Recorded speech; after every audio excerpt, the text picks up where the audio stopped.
things I learned at the training here this week was access of or how to access financial documents for some local sports programs to see how they're doing financially with fundraising and various things like that. So I can use that to monitor how they're progressing throughout the year and how things are going fiscally for them.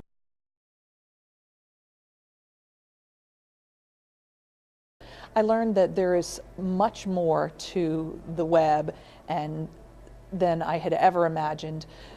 I used Google as my main way to search for data, and I have learned that there's dozens of other places that I can find more information, more in-depth information, and what I want to do right now is go back and start digging and see what I can find and come up with just tons of information.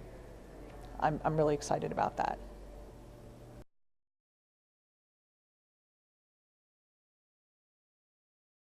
One of the things this training showed me, I've actually been something of a Twitter hater. I haven't really been able to see the use in it, especially when you compare it to how similar it is to the Facebook status.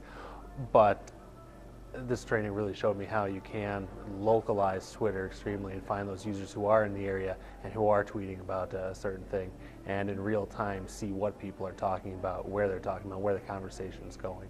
So that's something that I'll be definitely shifting gears on and maybe getting an account without having to feel like a teenager again.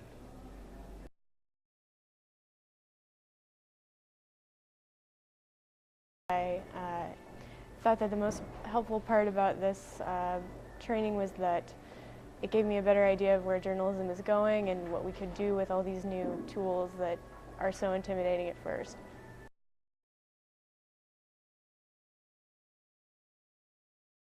I found it very interesting to see how easy it is to find out what your congressman has been doing and what he's been voting on.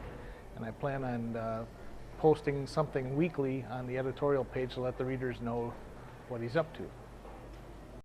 And one thing that I gathered from this is making things manageable when you're working on a bigger story, about writing as you do the interviews and continuing that writing process throughout and then finishing it out at the very end.